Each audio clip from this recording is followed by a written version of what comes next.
Increasing research funding is something USDA Secretary Tom Vilsack wants to see in the 2012 Farm Bill. Secretary Vilsack spoke about the Farm Bill at a John Deere event in Iowa. He says research funding has not increased since the 1990s. The 2008 Farm Bill accounted for $284 billion in the federal budget. The majority of that, however, was in food and nutrition programs. However, Vilsack says he's sure the 2012 Farm Bill will be smaller. We have to simplify existing programs. We need to reduce redundant provisions. And we need to put a premium on creating innovative solutions to address our current and future problems. There will likely be many other changes to the 2012 Farm Bill that will affect Louisiana's farmers and ranchers. To learn more about that now, we turn to This Week in Louisiana Agriculture's Avery Davidson, who's standing by with this week's in-studio guest. Avery? Mike, last week I told you about the National Cotton Council's proposal to replace direct and counter-cyclical payments with a crop insurance program for low loss. Joining me now to talk a little bit more about that and the 2012 Farm Bill is LSU AgCenter Economist Mike Salassi. And Dr. Salassi, tell me a little bit about how you think the proposal as it came from the National Cotton Council would affect Louisiana cotton growers. Well, the proposal by the Cotton Council is similar to a lot of proposals that other commodity groups have put in this year to set support levels based on some previous 2 or 3 year average price. And so for crops where you have variation in yield and variation in price, if you have a dip because of either one of those, that sort of program would provide you some payment or some income support to carry or take up part of that loss.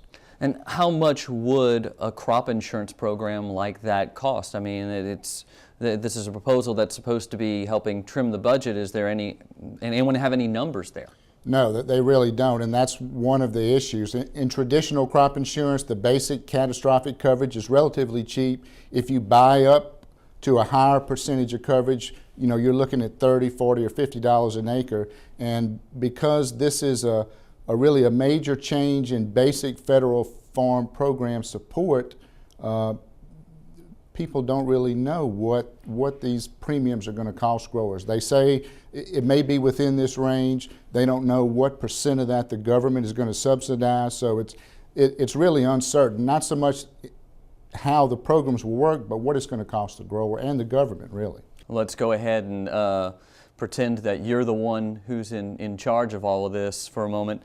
As an economist looking at the way Louisiana agriculture is structured, what would be the best case scenario to come out of the 2012 Farm Bill for Louisiana, in your opinion? Direct payments had problems because there was no mechanism to not pay them when prices were high. And so they sort of got bad press, kind of rightly so now.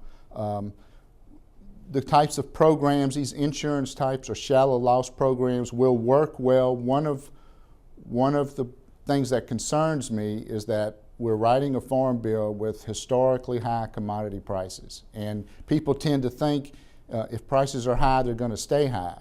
You know, right now the price of rice is about $15 or $16 a hundredweight. It wasn't too many years ago, it was $4. And so one thing that concerns me is that a lot of these programs are basing support levels on a previous 2 or 3 year average price, but there's no sort of fixed reference price that will act as a floor. That's one of the advantages that the cotton program had. It did have that sort of fixed reference price at 65 cents. Well, I know that we're going to be keeping a close eye on Washington, D.C., and especially with this perfect storm of high commodity prices and a low budget. All right, thank you very much. He is Dr. Mike Salassi, economist with the LSU AgCenter. So, Mike, obviously this is going to be a big story going into 2012, and we'll continue to bring you the latest right here. Back to you. Avery Davidson, thanks.